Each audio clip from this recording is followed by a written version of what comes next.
Terceira palestra a respeito dos exemplos dos santos.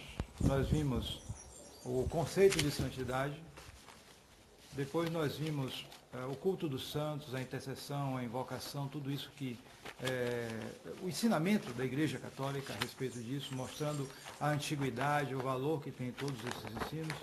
E agora nós vamos ver, e inclusive no final nós vimos o quê? A imitação dos santos. Então entramos agora nos exemplos dos santos. Nós imitamos os exemplos.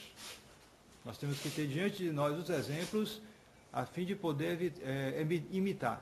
Não se pode imitar o que não se conhece. E o que se conhece são os exemplos. As pessoas que nós imitamos, o que nós imitamos, em geral, se torna conhecido. Daí porque a publicidade, a mídia em geral, procura fazer conhecidos pessoas com o objetivo de que o povo, a massa, imite esses exemplos. Então, entramos aqui nesse primeiro ponto, que é uma constatação triste do nosso mundo moderno, que forjou falsos santos, entre aspas. Há uma tendência do ser humano para isso, para admirar os que são superiores a eles, ou que parecem superiores a eles. Todo mundo sabe a tendência que tem o aluno achar que o professor sabe tudo. Né? Porque vê o professor falando um monte de coisa e tem algum conhecimento mais do que ele. Então ele novinho, ele é uma tábua rasa, né? Um quadro negro sem nada escrito, criança, né? Então ele acha que o professor sabe tudo. Depois ele vai crescendo, quando ele vai para a universidade, ele vê que não, o sujeito realmente é inteligente, tudo, tem muita cultura, mas não é que ele saiba tudo, ele percebe, com a idade, tudo, né? Ele vai percebendo isso. Mas a tendência da criança é isso, o mais simples, ele acha que o outro sabe tudo, e confia no que o outro diz. Há uma tendência do ser humano para confiar, para admirar aquilo e, portanto, confiar e tender a imitar. Então, se você coloca uma constelação de gente perdida na frente das telas, da mídia, etc., então você tende a imitar aquelas pessoas e adquirir vícios parecidos. Então, o mundo moderno criou esse conjunto de gente que são os heróis, etc., os artistas, etc., que são os santos, entre aspas, do mundo moderno. E eu queria falar em particular dos super-heróis. Os super-heróis que nos acompanharam desde a meninice. Talvez menos as mulheres, embora também há super-heróis mulheres, né? Mas é mais os homens. E que sofreram esse influxo das bobagens, desses super-heróis. Quando a gente cresce, que a gente, no meu caso, aprende a fé católica, tudo, a gente tende logo a olhar que vai, idiotice, besteira. Mas não é só isso. Algo pior. Pelo menos uma boa parte desses super-heróis que são os mais conhecidos, que são, sobretudo, de origem americana, né?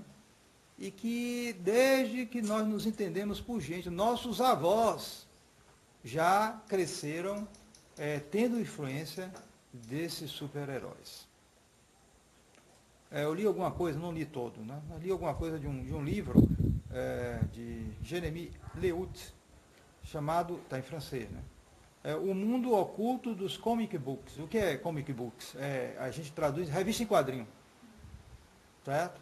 Porque hoje está em tudo quanto é lugar, tem as telas, os filmes, etc. Mas começou com as revistas em quadrinho, que existem até hoje. Mas elas tinham um influxo, eu acho, muito maior antes, porque, né, não havia internet, nada, então era a revista em quadrinho, né? A gente cresceu nisso. Vocês talvez não tanto, mas eu sou da geração anterior, eu cresci com isso, né? Revista em quadrinho. Então isso me multiplicou, mas isso vem desde os nossos avós, essas revistas.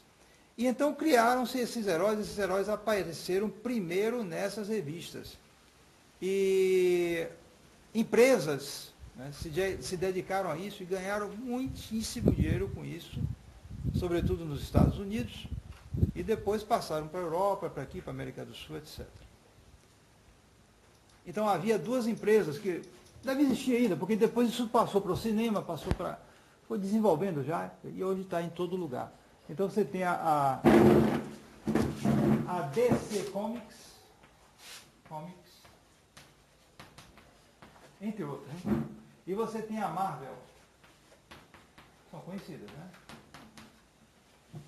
Então a DC Comics tem 3 que todo mundo conhece: Superman, Batman e a Mulher Maravilha, né? Sobretudo essas 3, que eles chamavam a trindade deles. Olha só o nome, a trindade. E a Marvel tem, entre outros, muito conhecido, o Capitão América, né? Também é conhecido. Isso passou por cinema, passou por tudo. Isso rendeu milhões e milhões de dólares. Então, o que você nota primeiro? Diz o autor aqui, né? Primeiro, quase todos os autores desses personagens não são nem católicos, nem mesmo cristãos.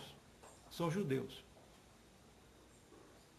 Todos, ou quase todos. Por exemplo, o Superman foi criado por Jerry Siegel e Joe Shuster. Criaram. O Batman foi criado por Kruner, parece. Greg, com um nome assim, também judeu. A Marvel foi criada pelo Martin Goodman. Todos judeus, é impressionante. Quase todos ele vai escalonando o nome das pessoas que faziam, em geral, eram judeus. Ora, Os pais do Superman. Eram judeus também. Pois é, isso eu não sabia, mas você vê, né? E parece que saiu um filme aí da Mulher Maravilha, o último, há uns anos atrás, né? Que vai renovando, né? Renovando, vai botando ator. A atriz tinha sido do Exército de Israel. A atriz que fez, né? Era uma israelense do Exército de Israel, que fez o papel da Mulher Maravilha. Então, quase todos eram judeus, alguns protestantes, mas você não tinha católico praticamente ali no meio. A grande maioria era esse pessoal judeu. Por quê? Então qual é o problema aí? O problema é o seguinte: a gente sabe que o judeu não aceita Jesus Cristo, né? O judeu não aceita Jesus Cristo. E muitos desses judeus, não todos, mas muitos ainda esperam o Messias.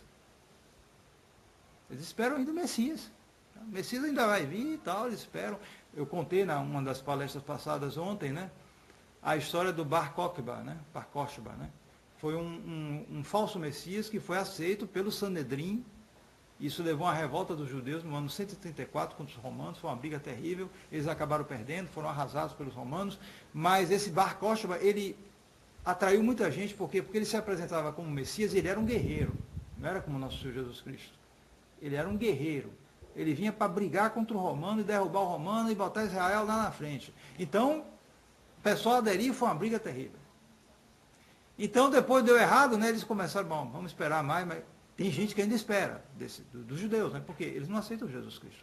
Então, eles têm uma tendência a procurar falsos messias, porque, evidentemente, o Messias que ele procura não pode ser o Messias verdadeiro. O Messias verdadeiro já veio. Então, o que diz o autor acha o seguinte, é que esses super-heróis, eles são uma espécie de messias de substituição. Por quê? Porque eles são, né, fora do comum. O Superman, ele salva salva a namorada dele, cai um helicóptero e pá, pega o helicóptero aqui. Quem é que é maluco de brigar com o Superman? Ele é doido. O homem abre a camisa ali e sai de baixo. Nem bala entra nele. Quer dizer, o Batman também, bom de briga, né? Sai de baixo, com Robin, né? A Mulher Maravilha, se veio numa terra que só tem mulher, uma terra fora da terra que só tem mulher, e bate homem, tudo é mulher macho mesmo, né? E quer dizer, tem poderes extraordinários que evidentemente não existem na realidade. Ela tem uns braceletes, o tiro vem, pá, não pega. Isso aí é um monte de coisas que a gente acha que é uma besteira, que é uma besteira, mas há uma intenção aí. Uma criatura sobre-humana, com poderes, entre aspas, sobrenaturais, e que vem restaurar a ordem e a justiça. Porque eles fazem o bem, no sentido de que eles são pessoas que foram injustiçadas. O Batman, por exemplo, parece que a história dele é que ele, quando ele era menino, foi os pais dele assaltados na saída do cinema, mataram os pais, tudo, aí ele ficou com aquele trauma, e ele queria pegar bandido, então ele se tratou, ele herdou a herança, que os pais eram muito ricos, então se tornou o Batman, ele se consagrou a trazer a lei, a ordem e a justiça para Gotham City. Então, é algo assim, eles procuram restaurar o bem, restaurar as coisas, levar a lei, a ordem, etc. E com poderes fora do comum. Então, é uma espécie de falso messianismo. Um messianismo dessa terra, não é a salvação. Você não vai ver nunca o Batman, o Superman falando de vida depois da morte, de salvar, de ir para o céu. Evidentemente, ele não vai falar disso. Ele vai falar de lei, de ordem, de justiça, tudo bem, não está errado. Mas aqui na terra, é típico do espírito moderno. Os comunistas têm isso bem na mente. A imanência, só pensar aqui na terra. A justiça, a felicidade aqui na terra. E além do mais, se vê muitas vezes atitudes dele nos próprios filmes. Vou aqui citar não, vou mostrar a vocês só uma coisa aqui do Superman.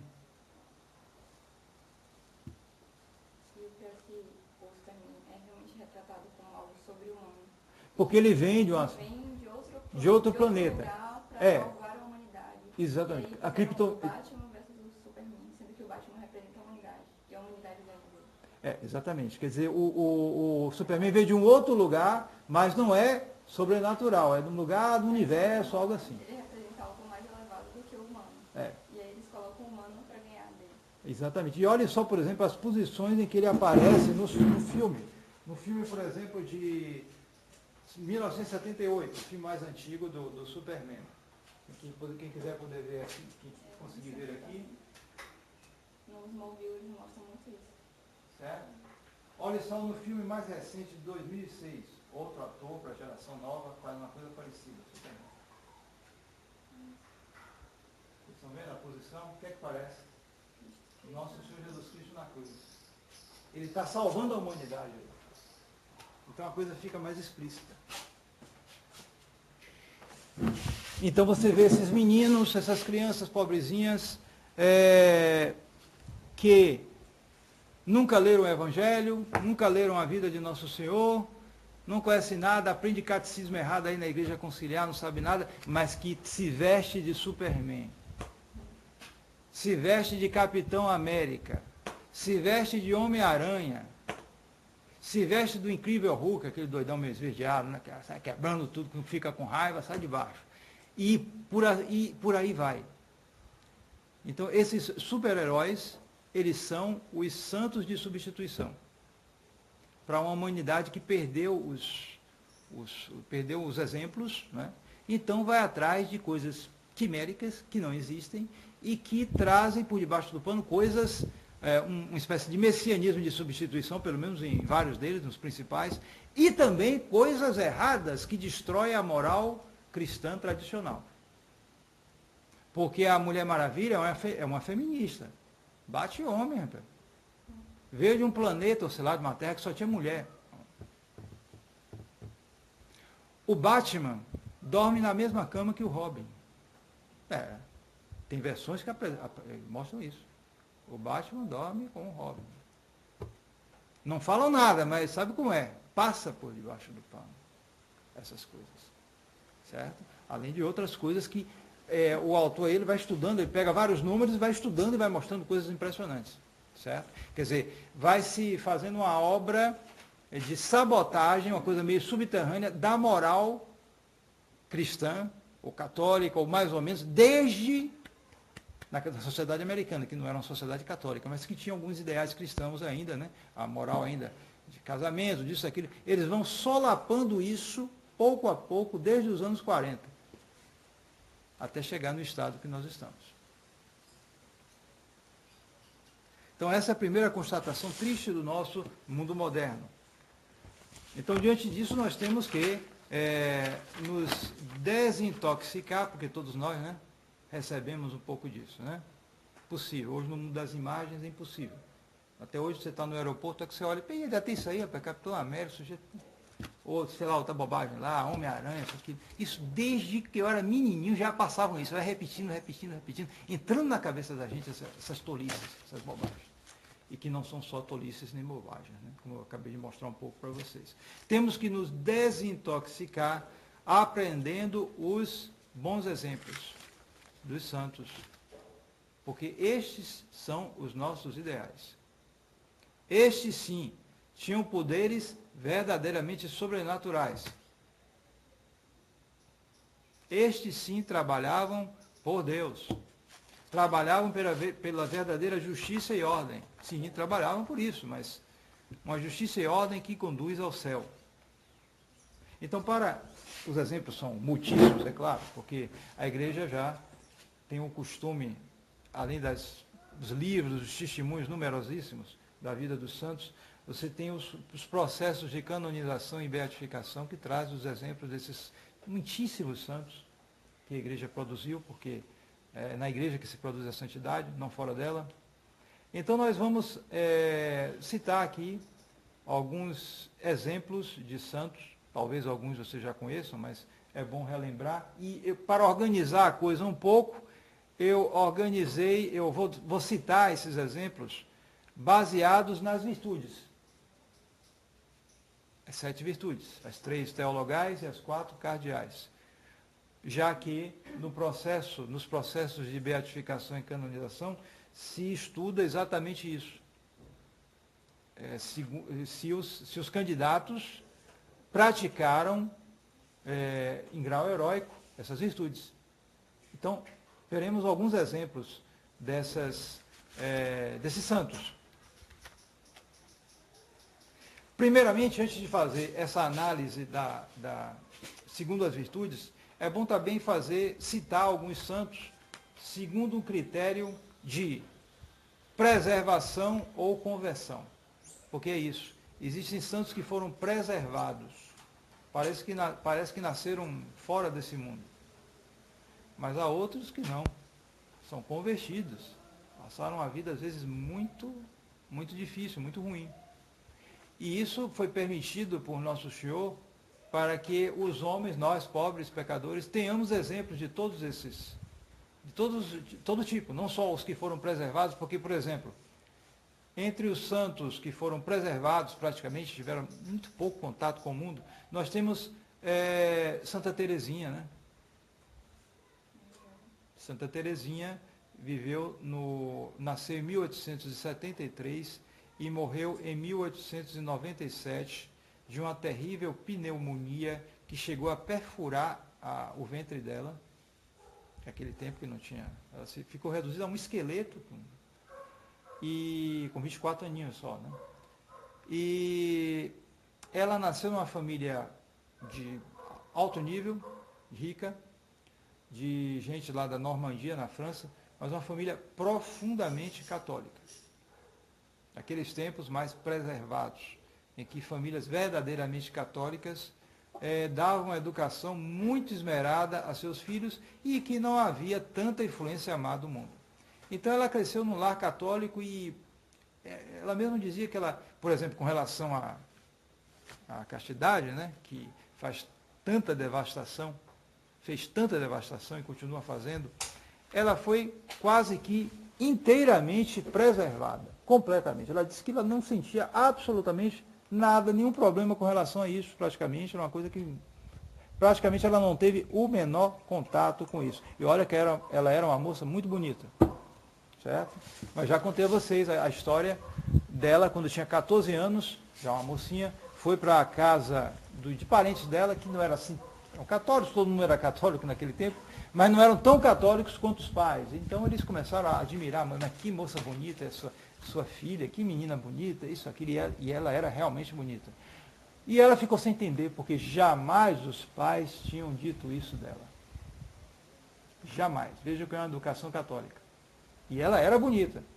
Hoje, diz que é bonitinha de qualquer jeito, mas ela bonita e não diziam, porque percebiam o perigo que aquilo representava. Ela disse depois que a única vez que ela sentiu assim que esse aspecto um pouco da atração, né, foi quando ela fez uma viagem a Roma, que ela foi a Roma para pedir ao Papa, ela se encontrou com Leão XIII, foi pedir para o Papa para ir para o Carmelo com a idade de 15 anos, uma menina, mocinha ainda. Então ela foi nessa peregrinação francesa lá em Roma, né?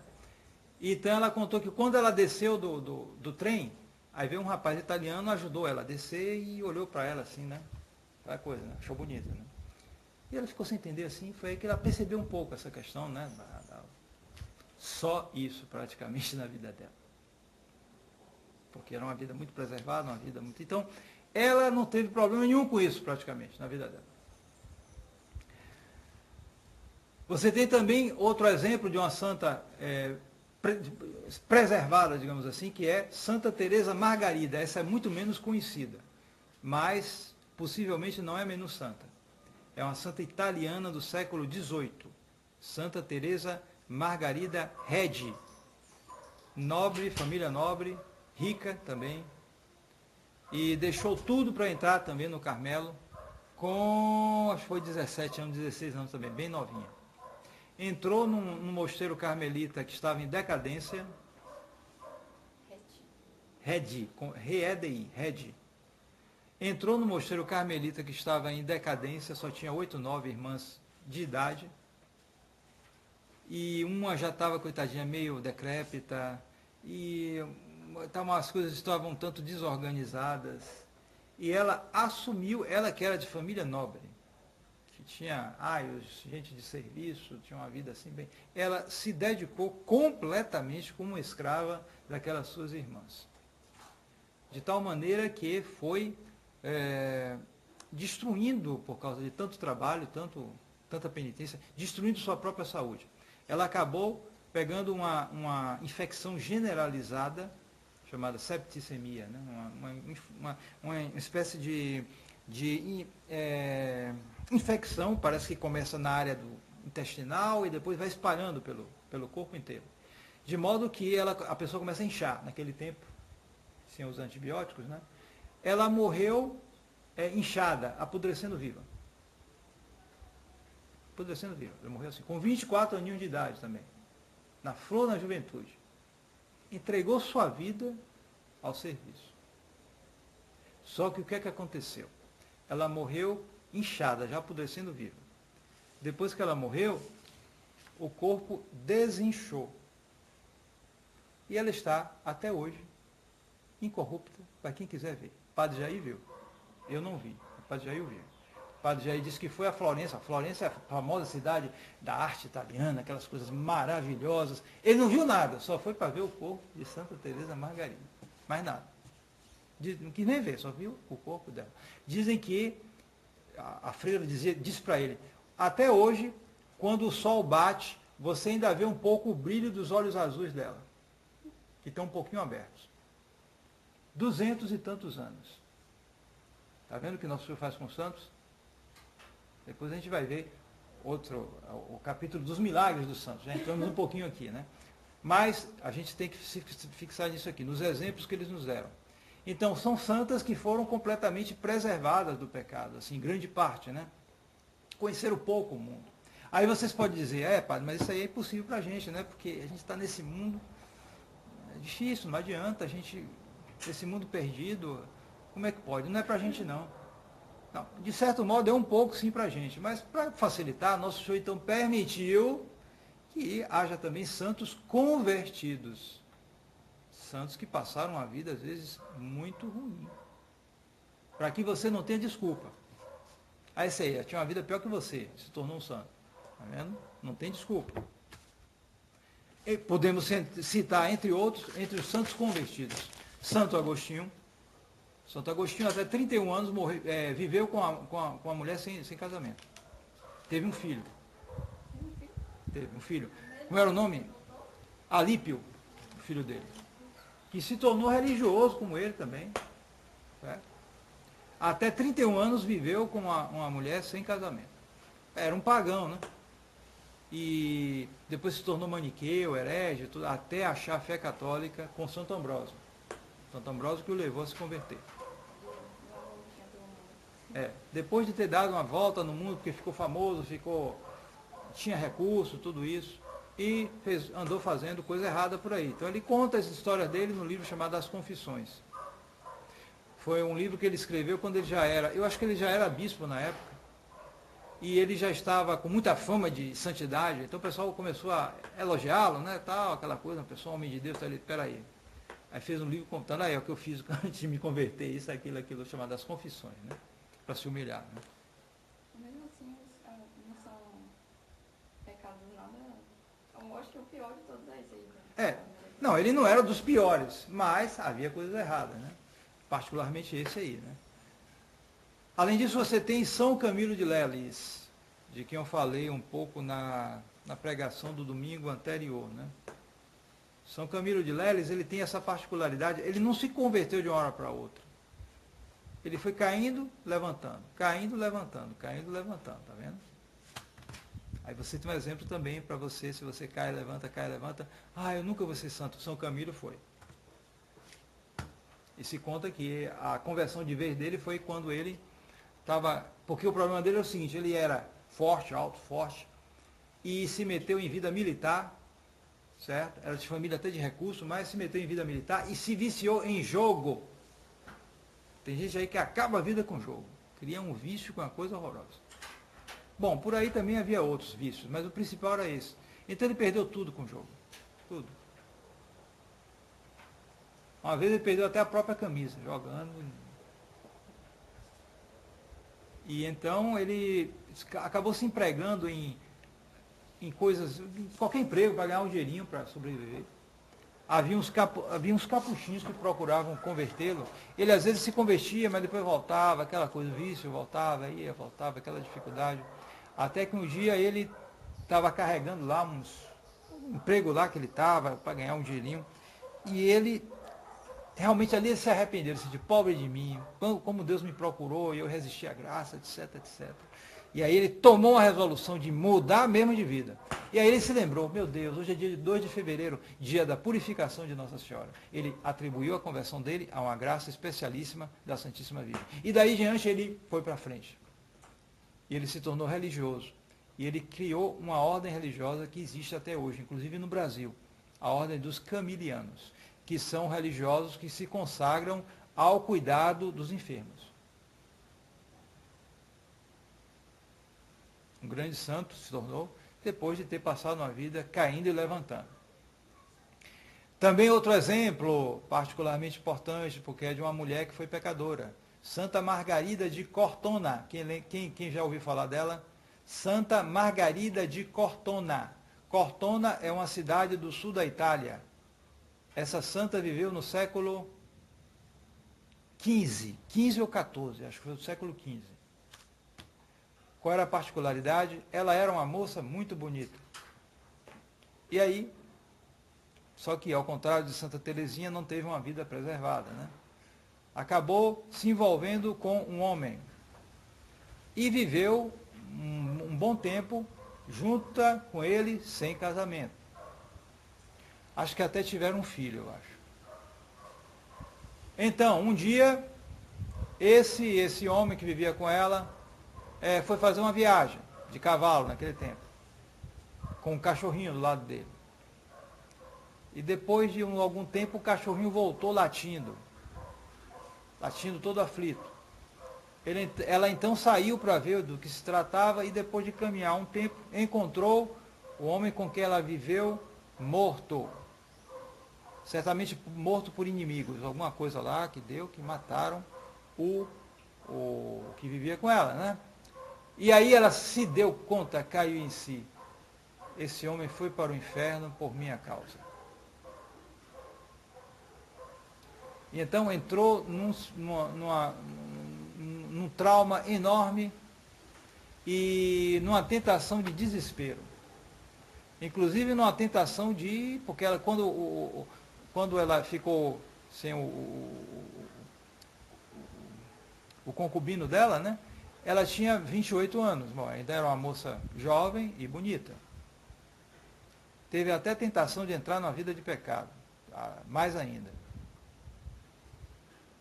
Mas resistiu e a graça de Deus fez com que ela entrasse numa vida de grande penitência. Se converteu verdadeiramente, não somente ela poderia pensar, não, agora eu vou procurar uma vida certa, me casar, tudo. Não, ela entrou numa vida de castidade completa, até a morte. Não se tornou religiosa, porque, bem, já tinha um filho, tinha tido uma vida complicada, então, naquele tempo, havia certos impedimentos. Mas ela se tornou, me parece, uma terceira franciscana, ou seja, ela tinha uma vida parecida com a dos franciscanos, porém não era religiosa verdadeiramente, mas tinha uma vida de piedade exemplar, de grande penitência, de grande renúncia, e às vezes fazia penitências realmente impressionantes, como quando, por exemplo, elogiaram, né, porque ela era uma moça bonita, né, então elogiaram, né, uma moça bonita, e ela, então, sentindo tentações de vaidade, foi para um espelho e cortou o rosto. Os santos às vezes fazem isso, né? Coisas assim que parecem escandalosas, mas eram atos que ela fazia para resistir ao pecado e cortar completamente. Cortou o rosto dela. E aí não era mais tão bonita, né? Mas o fato é que ela faleceu cedo, não viveu tanto assim, e seu corpo ficou incorrupto, correto? E se diz que ela tem uma revelação, ou alguém recebeu uma revelação, que ela está no céu, no coro das virgens. Que tal? Porque ela não era virgem, ela viveu com homem antes. Mas, devido à penitência dela, muito grande, foi tão grande que ela foi para o coro das virgens. Santa Margarida de Cortona, uma convertida. Então, só aí vocês têm vários exemplos, né? E exemplo de gente convertida. Gente que se converteu verdadeiramente e em que grau? Para se tornar santos, depois de uma vida de pecado. Então, vamos agora pelas virtudes, né? Analisando alguns exemplos de santos a partir das virtudes. Primeiro, a virtude da fé. A virtude que é a base da justificação, o começo da justificação. Ninguém sem fé pode agradar a Deus. A fé somente não basta, mas a fé é o fundamento, é a raiz da justificação, como diz o Concílio de Trento. Alguns exemplos de fé. São Pedro de Verona. São Pedro de Verona, um santo do século XIV. Qual é a particularidade dele? Ele foi educado por hereges. Ele não era ainda, na época que ele não existia ainda o protestantismo, mas existia uma espécie de pré-protestantismo, certo? Eram chamados valdenses, certo? E esses hereges valdenses, eles negavam e eram também esses valdenses, havia também os maniqueus. Então os maniqueus diziam que a matéria era uma coisa má e, portanto, não devia se dizer creio em Deus Pai, Criador Todo-Poderoso, Criador do céu e da terra. Eles eram contra isso. Só que São Pedro de Verona foi educado numa escola católica. Então ele aprendeu a fé católica, menino. Então uma vez ele estava com a família dele, chegou o tio dele, que era bem fanático maniqueu, e perguntou a ele, e aí, diga aí, você quer que você sabe aí, o que você aprendeu? Ele começou a dizer o credo. Quando ele disse o credo, creio em Deus Pai. Creio em Deus Pai Todo-Poderoso, Criador do céu e da terra. Então o tio disse, não está certo isso não, mas ele insistiu. Então ele cresceu, continuou sendo católico, apesar da oposição da família, se tornou depois dominicano, certo? Dominicano, e se tornou dominicano e combateu a heresia, essas heresias, porque os dominicanos se dedicavam especialmente a espalhar a fé católica e combater as heresias. Então os hereges ficaram com raiva deles e armaram uma cilada. São Pedro de Verona morreu martirizado. Quando ele estava passando no caminho, então cercaram-no e mataram a pauladas e machadadas, parece.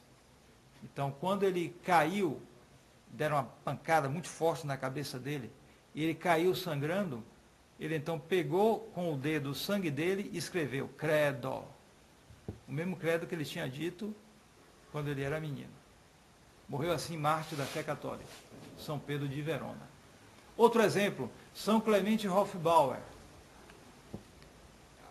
O que se conta de São Clemente Hofbauer é que ele era, quando ele estudava para ser padre no seminário, havia um professor muito brilhante, mas que ele tinha alguma coisa que dizia a ele não sabia direito, que ele desconfiava daquele professor. Ele não gostava daquele professor, ele tinha uma certa repugnância que ele não sabia explicar. Pois depois se descobriu que aquele professor era um herege disfarçado. Professor de seminário. Mas São Clemente de Hofbauer, embora mais novo, tinha a fé muito viva que fez com que ele pressentisse algo errado daquele professor.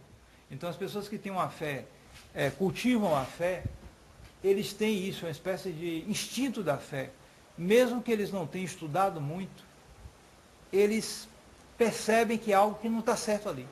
Mesmo que eles não sabem explicar bem, mas eles têm uma percepção, aquilo ali não está bom. Quando eles são fiéis, muito fiéis à fé católica e aplicam na sua vida. Exemplos de fé, exemplos de esperança, virtude da esperança.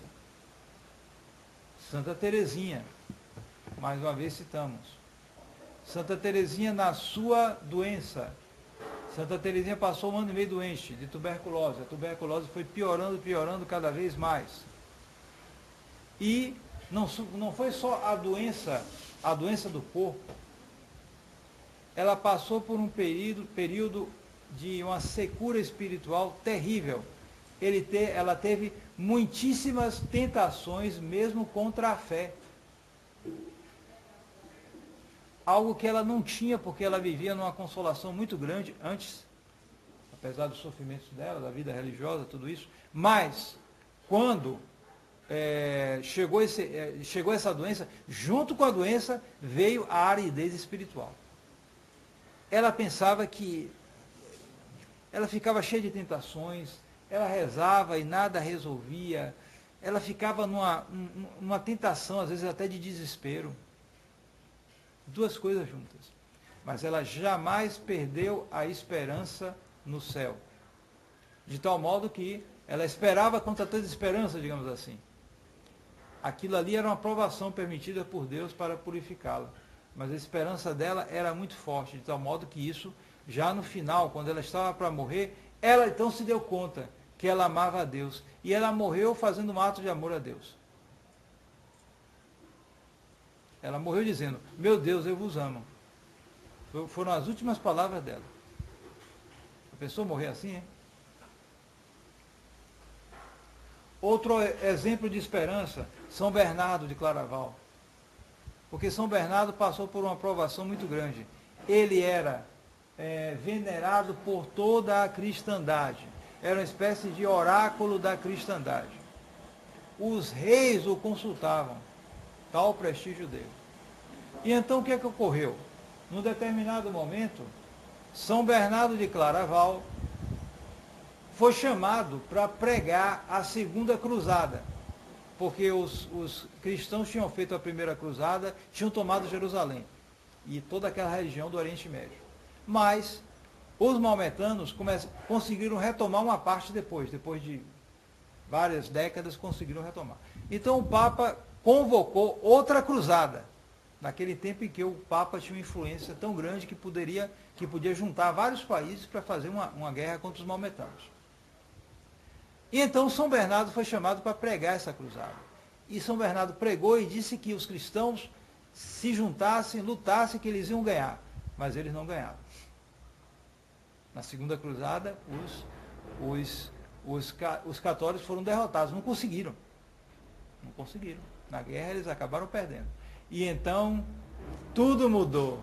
Aquele prestígio que São Bernardo tinha, todo mundo caiu em cima dele, chamando de falso profeta, disso, daquilo, daquilo outro. Bom, depois se viu que os cristãos realmente não tinham se comportado bem, tinham andado mal. E isso foi uma das razões principais do fracasso da segunda cruzada. Mas para São Bernardo foi uma provação muito grande, Ele teve que ter muita esperança, para não perder a esperança numa época dessa, num momento desse em que ele foi tão maltratado, falaram tão mal dele, e nós sabemos que em nossas vidas nós raramente podemos nos livrar de sermos mal interpretados, de gente falar mal da gente, e até caluniar. Isso aí ocorre. Ocorre e paciência. O que a gente tem que procurar é estar diante do nosso show, procurar fazer a vontade de Deus. Quando a gente procura, ocorre isso aí. Sobretudo as pessoas do mundo, né? Começam a falar mal. Depois, a maior das virtudes teologais, a caridade. A caridade que não é somente o amor ao próximo, mas é sobretudo o amor a Deus. A caridade é amor ao próximo por amor de Deus. Então nós temos, com relação especificamente ao amor de Deus, o exemplo de São Felipe Neri, um santo italiano do século XVII, um dos santos mais singulares da história. São Felipe Neri, em uma ocasião, teve tais impulsos de amor de Deus, que chegou a fraturar uma costela. O coração dele começou a inchar, assim, a enlarguecer. Tal o ato de amor a Deus que ele fazia, que chegou a fraturar uma costela. Os efeitos físicos do amor divino. Com relação ao amor ao próximo, São Vicente de Paulo. São Vicente de Paulo foi um padre francês que se dedicou a toda espécie de caridade, sobretudo para a caridade para com Deus e para com o próximo, de tal maneira que ele fundou ordens, a famosa ordem das Filhas da Caridade, muito conhecida na França e que se espalhou em vários lugares, inclusive no Brasil. Acho que havia até aqui na Bahia. Foi a uma dessas irmãs que apareceu Nossa Senhora em 1830, revelando a medalha milagrosa. Foi uma filha da caridade. Então esse santo, naquela época, ele chegou a ser ministro do rei da França. Imagine, um ministro do rei santo. Então ele deu exemplos grandes de caridade, tentando socorrer os pobres, os mendigos, e olha que ele recebeu muita gratidão nisso aí. Porque os mendigos, muitas vezes, não queriam ajuda, não. Por quê? Porque ele queria fazer uma coisa organizada. Ele queria que os mendigos viessem lá para receber comida, tudo, tinham do que viver. Agora, não podia pedir esmola também, para não virar malandragem. Quase ninguém quis. Eles queriam aquela vida solta, aquela vida sem disciplina, certo? Você vê que não basta ser pobre para ser bom, né? Nada disso. Além disso, ele deu exemplos grandíssimos de humildade. Há bom, ele foi um dos santos mais humildes que eu conheci, né? Que eu já conheço, assim, já li a vida, de uma humildade impressionante. Uma ocasião, ele deu um exemplo impressionante.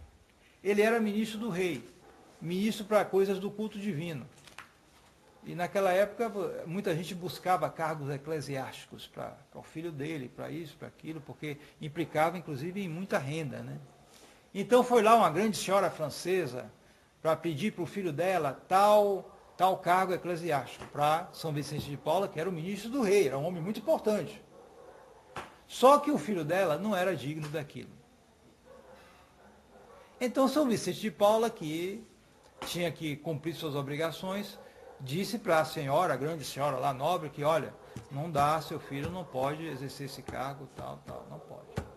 Então, essa nobre francesa, que devia ser um pouco mulher macho, né, ficou com raiva do santo e deu um murro na cara do santo.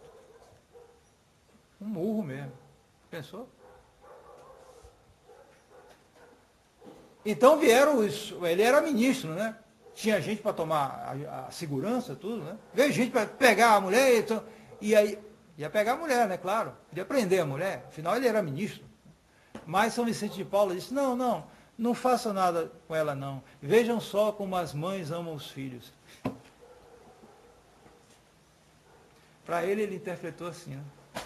Uma mulher dessa que dá um murro na cara dele e ele reage com essa tranquilidade. Quer dizer, era um exemplo de humildade que este grande santo, São Vicente de Paula, deu. Então, eis aí, caridade para com o próximo. Caridade para com Deus, caridade para com o próximo. Depois, exemplos de prudência.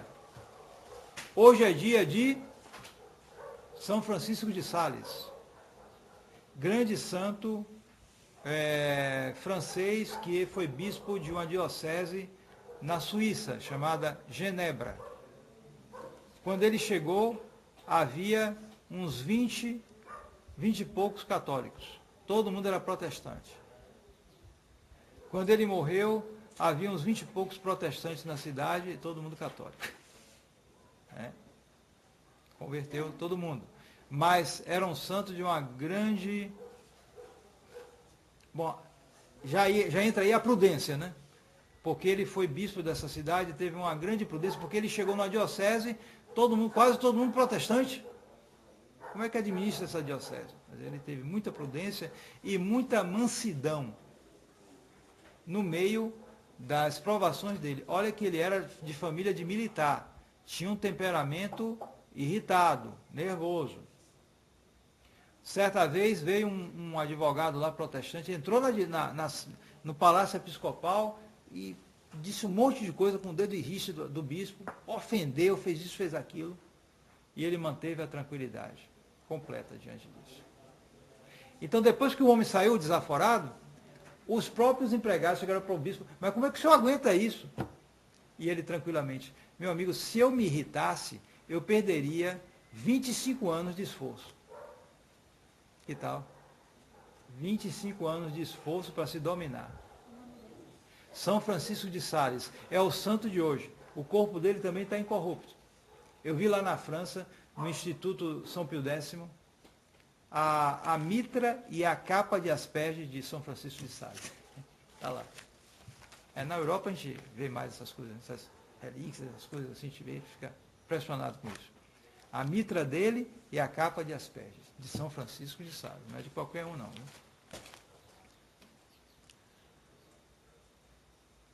Também São Pio V. São Pio V é o Papa que aplicou o Concílio de Trento. Foi um dos que mais aplicaram. Foi ele que, por exemplo, né, canonizou a Santa Missa. Né?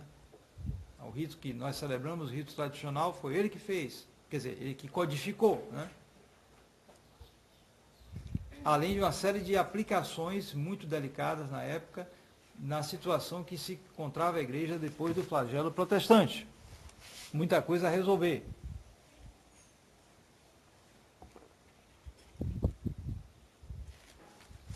A prudência é a virtude daqueles que governam, né?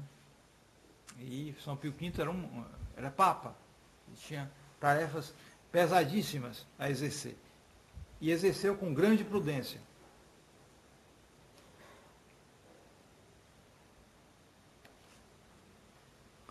Depois a justiça sobrenatural. São Luís, rei da França,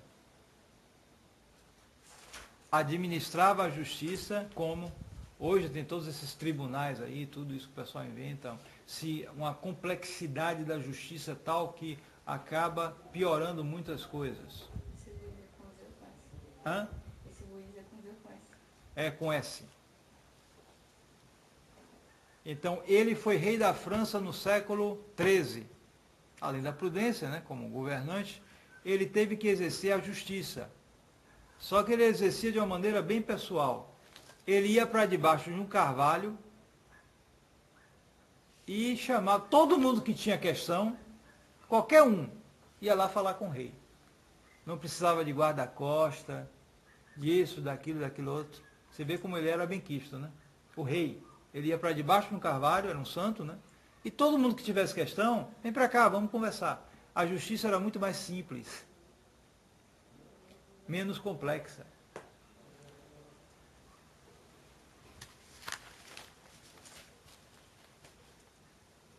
A temperança, a virtude cardial que nos leva a domar esses apetites sensíveis, que nos levam tantas vezes, podem nos levar a cair em pecados, né? Pecados de gula, pecados contra a castidade, etc, etc.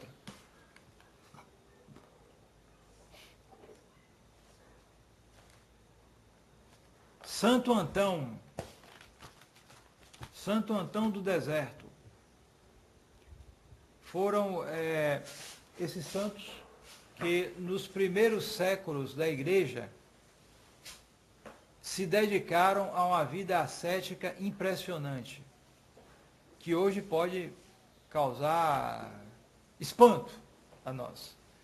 Santo Antão, como outros também ascetas, sobretudo no Egito, o Egito já foi católico, viu? Hoje é maometano, mas ele já foi católico. Então esse Santo Antão era egípcio. Os egípcios se converteram do paganismo, se tornaram católicos e deram a floração de santos fora do comum naquela época. Então Santo Antão e outros solitários iam para o deserto da Tebaida em particular. Havia outros desertos também, o da Palestina, que já era lá para o Oriente Médio, né? E eles se dedicavam a uma ascese fora do comum. E viviam, comiam um pedacinho de pão por dia, às vezes nem comiam, praticamente. Chegavam no oásis, bebiam água, um pouquinho de tâmaras, às vezes, e uma vida completamente de oração. Trabalhavam algo para fazer algum cesto, alguma coisa, para conseguir alguma coisa, mas era uma vida de um isolamento, de uma penitência fora do comum. E Santo Antão foi particularmente atacado pelo demônio, porque ele largou tudo, era de uma família de recursos, largou tudo e se dedicou a Deus. É um santo do século IV, bem antigo, e cuja austeridade nos impressiona. Também outro, chamado São Simão Estilita. São Simão Estilita. Por que São Simão Estilita? Porque estilita vem de estilos. Estilos em grego quer dizer coluna. Esse santo viveu em cima de uma coluna. Acreditam? É verdade. É. Uma coluna. Quer dizer, ele queria se isolar do mundo. Então uns iam para o deserto. Uns iam viver no cemitério, isolado lá. Outros, o que faziam? Bom, onde eu vou, vão atrás de mim, né? Porque iam atrás dele. Eram santos, faziam milagres, tudo. Aí vinha gente atrás, queriam que fizesse uma comunidade religiosa. Os mosteiros começaram assim. Porque com essas pessoas de virtude, outros iam atrás, mas me ensine como é que eu quero ser santo também, eu quero deixar o mundo, eu quero me converter, como é que eu faço, como é que se reza, como é que se medita, como é isso, aquilo, como é que faz jejum, etc. Então iam atrás do mestre, né, para ensiná-lo. Então alguns não queriam que viesse gente atrás, inclusive gente pedindo milagre, né, gente às vezes indiscreta, né, como aquela história do santo que tinha ele se fechou num quartinho e só botou um buraquinho para o sol entrar, para ele tomar um pouquinho de sol, né? Aí chegou uma mulher, viu ali a janelinha, né? O que é que tem lá dentro? Aí foi olhar, né? Quando olhou, o santo olhou para ela também. Aí ela ficou toda sem graça. Aí, o que a senhora quer? Não, ela sem graça, ela pegou, o senhor precisa de alguma coisa? Preciso sim, um pouquinho de pedra, um pouquinho de massa para fechar essa janela. Porque, né? Então, é isso aí. Então, o São Simão Estilita, para resolver o problema dele, o que é que ele fez para ele ficar isolado, rezando?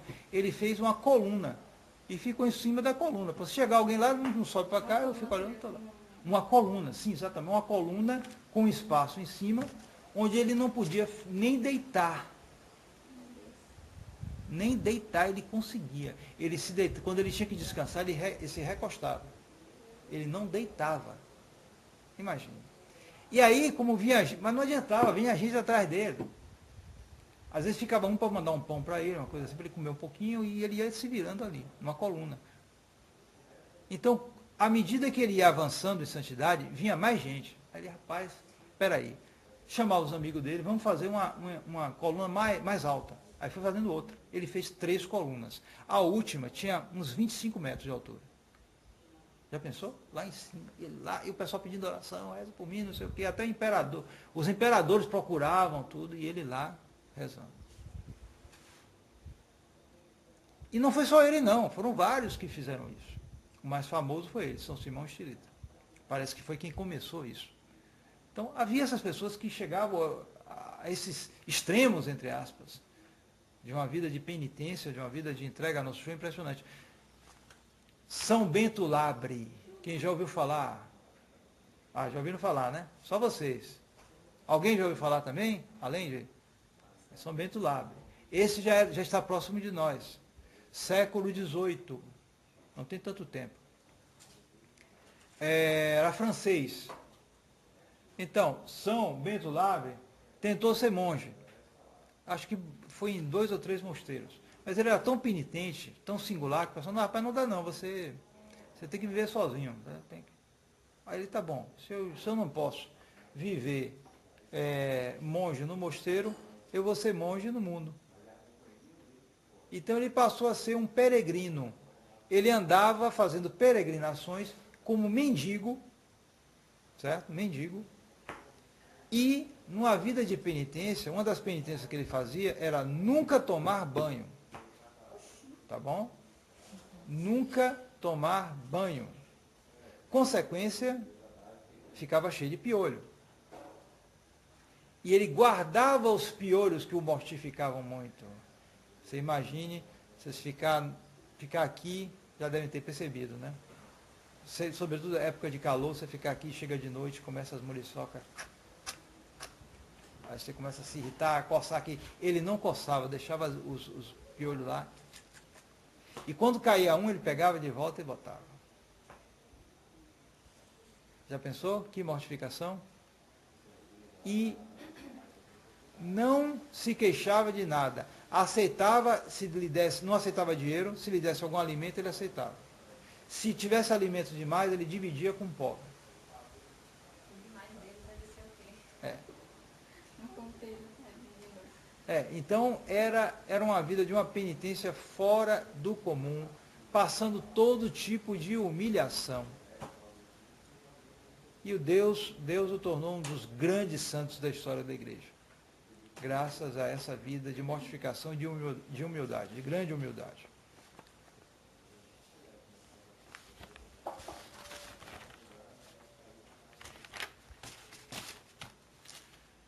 Finalmente nós temos a fortaleza, a virtude que nos faz combater nossos inimigos de fora ou de dentro, né?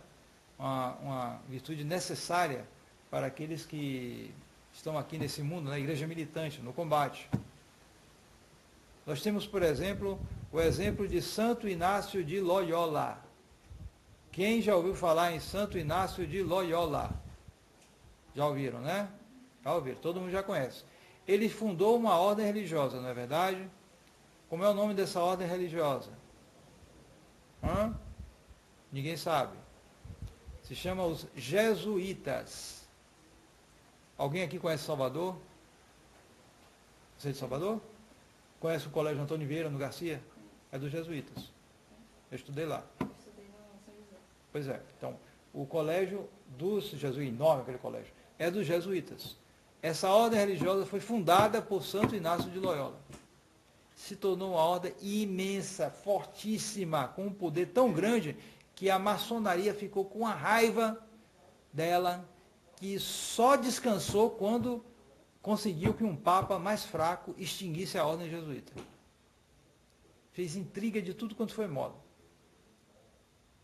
E essa extinção da ordem jesuíta foi restaurada depois, mas nesse período de extinção, eles tomaram conta da educação dos jovens, sobretudo dos jovens de alta classe. E com isso prepararam a Revolução Francesa. Porque se você controlar a juventude da elite, você controla o mundo. Porque eles vão dominar o mundo com o tempo, é natural. Os outros vão ficando velhos, eles vão assumindo. Então, se eles são da elite, os principais, os jesuítas educavam essa gente. Então, a maçonaria tinha raiva e queria tirar os jesuítas. E conseguiram isso, pelo menos parcialmente. Então, quem fundou os jesuítas foi Santo Inácio de Loyola. Santo Inácio de Loyola era um militar. era um homem que já tinha uma fortaleza natural muito grande. Porque antes de se converter, por causa de vaidade, era, né, jeito assim, namorador, isso, aquilo outro, era militar. Então ele, numa defesa, numa batalha, ele era espanhol, estava numa batalha com os franceses, e numa batalha, os franceses acertaram uma bala de canhão na perna dele. Que tal? A perna quebrou em não sei quantos pedaços, vários pedaços. Então ele teve que fazer cirurgia naquele tempo, sem anestesia, né? Aí serrava o osso, que tal? Sem anestesia, sem nada. Pegava um pedaço, botava aqui para consertar, né? Tudo isso ele passando. E aí depois, ele que fez a cirurgia, ele notou que ele estava mancando ainda. Aí ele era muito vaidoso, né? Aí como é que agora eu todo vou ficar mancando? Não, faz de novo para acertar. E aí, né, sem anestesia, serraram de novo, pegaram o pedaço aqui, botaram, que tal? Para ele melhorar, porque ele queria melhorar. Você viu que é um sujeito com uma fortaleza muito grande, natural. Né? Mas nisso aí, ele ficou num castelo lá, dos amigos dele, e ele ficava na cama o dia todo, naquele tempo, para sarar, tudo. E ele não tinha nada para fazer. Ele muito ativo, me deu alguma coisa para eu ler. Ele queria ler romance de cavalaria, eram as revistas de quadrinhos daquele tempo. Né? Mas não tinha. Ah, não tem aqui não. Mas o que é que tem? Não, tem aqui a vida de Cristo. Biografia de santo, né? Os santos dos santos. Né? Aí ele não tinha nada para fazer. Tá bom, me dê aí. E começou a ler a vida de Cristo. E se converteu completamente. Então, essa fortaleza que ele tinha natural se tornou sobrenatural. Ele resolveu ser um soldado de Cristo. Agora eu vou lutar pelo reino de Cristo. Não quero mais saber do mundo. Vou lutar pelo reino de Cristo. E formou essa ordem de uma disciplina, de uma mortificação fora do comum, que fez um bem imenso durante muito tempo. A Igreja Católica. Então ele sobrenaturalizou a fortaleza dele. Porque isso é importante. Por que tanta gente, por que tanta dificuldade para a santidade hoje? Em grande parte, a causa é a frouxidão dos homens de hoje. Homens e mulheres. A frouxidão. Porque quando a pessoa tem um natural prejudicado, é difícil o sobrenatural enxertar ali. Porque o sobrenatural ele se baseia em grande parte do natural. Então, se uma pessoa tem um natural completamente desequilibrado, não vai para frente. Notem bem, os pagãos eles tinham muitos defeitos, mas eles tinham uma certa retidão no natural deles. Então, quando a graça de Deus veio, muitos deles corresponderam muito. Mas o homem moderno, ele tem um problema muito sério, porque não só ele rejeitou o sobrenatural, mas ele desarrumou o natural, através da sofisticação dos meios modernos. Tem muita gente aí que está debilóide com esses meios de comunicação aí. Você dá um celular desse, uma maquininha dessa para um garotinho, ele fica debilóide. Vai no videogame aí, eu já ouvi falar de garotos, às vezes homens, que passam uma jornada de trabalho, isso aqui, 8 horas, atrás de videogame. Como é que uma pessoa dessa vai ficar certa da cabeça? E como é que ele vai ser santo? Então ele vai lá, acha um site da tradição. Agora eu vou ser da tradição. Rapaz, primeiro você tem que ser homem, depois você vai ser. Certo? Ele vai ter que retificar a vida dele. Hoje chegou e com a desorganização da família também, né? Hoje tem rapaz aí, ou moça também, que é educado só pela mãe, porque o pai, né? Com as famílias hoje do jeito que estão, né? Então, a mãe não consegue educar o filho direito. Eu ouvi dizer que tem por aí rapaz de 20 e poucos anos que ainda bebe mamadeira. Me disseram. Tem rapaz aí que ainda usa bubu, chupeta. Ainda usa. Por quê? O que é que foi isso? A mãe criou cheio de... O pai não estava lá, porque tem que ter o pai na família. Quando não tem um pai, é difícil. É difícil. A mãe não consegue direito. Então, o pai é que vai dar aquela noção do correto, sobretudo para o filho homem, né? Então, quando falta o pai, aí fica mimado demais. E aí cria como um bonequinho. Aí vai mantendo aquelas coisas. Uma madeira, vai crescendo, toma uma madeira, o bubu, isso aqui. Então, uma pessoa dessa, para ser santo, ele tem que retificar o natural dele primeiro, senão não vai, fica difícil. Afora um milagre.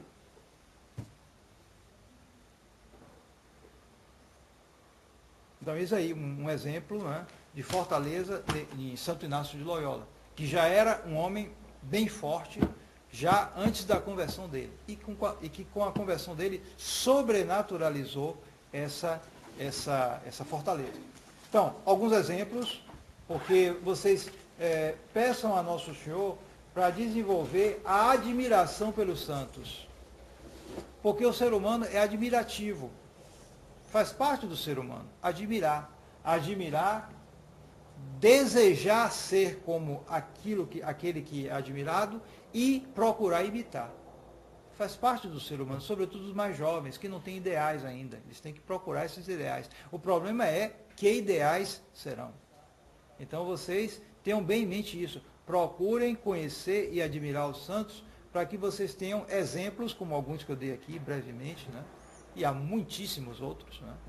Que vocês procurem imitar e possam aplicar para a sua situação individual, porque a igreja tem séculos e séculos, são gerações de santos. Então você tem santos em todos os estados de vida. Eu dei alguns exemplos, mas você pode achar santos. Então você pode adaptar o seu estado. Qual é o meu estado de vida? Isso, aquele que você vai achar um santo que teve uma situação parecida e que se santificou.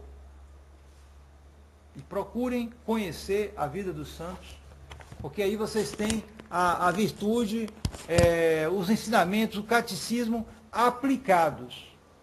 Porque é fácil pegar um catecismo e ver as virtudes, etc. E você vê um pouco de oração, isso, aquilo, outro, mas como é que isso se realizou na realidade concreta? E os santos estão aí para mostrar isso.